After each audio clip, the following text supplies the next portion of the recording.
Have you ever faced the problem of losing your important files or folders? Do you spend a lot of time copying files manually to create backup copies? If you are looking for a simple and fast way to back up your files without the need for complex programs, you are in the right place.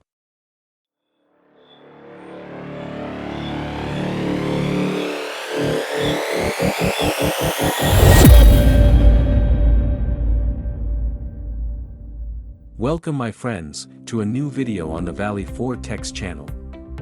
With you Mustafa, and today we will learn step by step, how to create a batch file that copies files and folders, from a specific path, to another path easily and quickly, using a very simple command called XCOPY. Let's get started.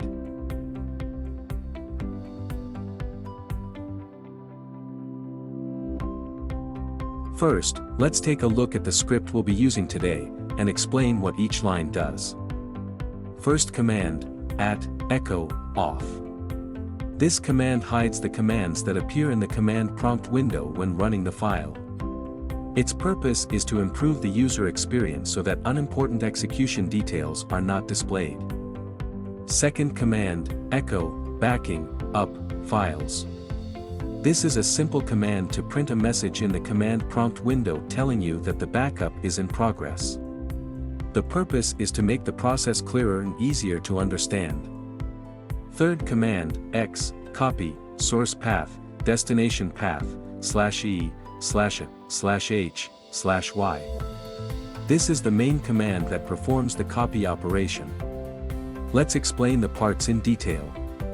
XCOPY. This is the command responsible for copying files and folders. SourcePath. This is the path that contains the files and folders you want to copy. Here you will replace the word SourcePath with the path of the files you want to copy, for example, partition C, with the folder My Files. DestinationPath. This is the path where the backup will be pasted. Here you will replace the word DestinationPath with the destination path where you want to store the backup, for example, partition D, with the folder backups. /e, copy all files and folders, including subfolders and empty folders. /i, tells the system that the destination is a folder, not a file, even if it does not exist yet. /h, copies hidden files and system files as well. /y, skips the confirmation message when replacing or overwriting files that already exist. Fourth command, echo backup completed. After completion, this command displays a message stating that the backup process has completed successfully.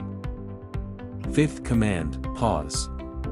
This command makes the command prompt window stop after the process is finished without disappearing automatically, so you can read the messages and review the result.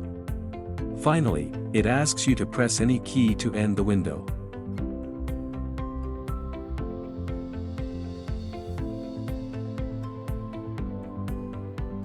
Now, let's take a practical example. Let's say we want to copy my photos from the folder located at the following path.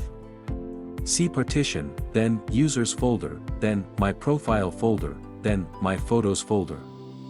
To the destination folder located at the following path.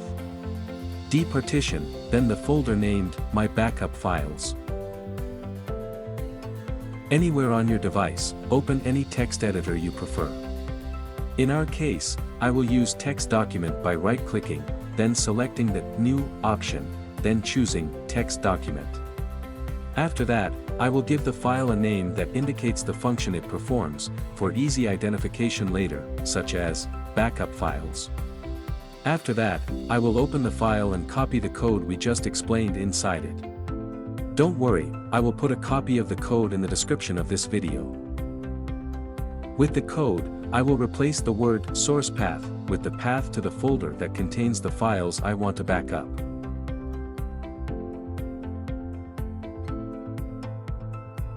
Then I will replace the word DestinationPath with the path to the folder in which I want to store the backup copy.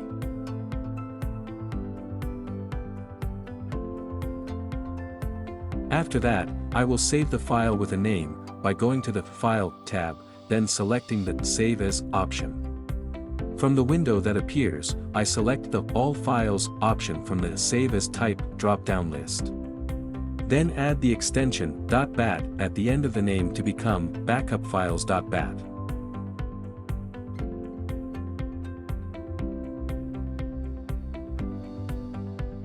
Finally, double-click on the file to run it, and see what magic happens. Congratulations, you have successfully backed up a specific folder and then stored it in another specific folder. But I want you to pay attention to several things. 1. Make sure you write the source path and destination path correctly. 2. Always make sure to back up to an external drive for maximum security. 3. Make sure there is enough space in the backup destination. In addition, this version of the backup code is still preliminary. It requires your intervention to run the file every time you need to make a backup.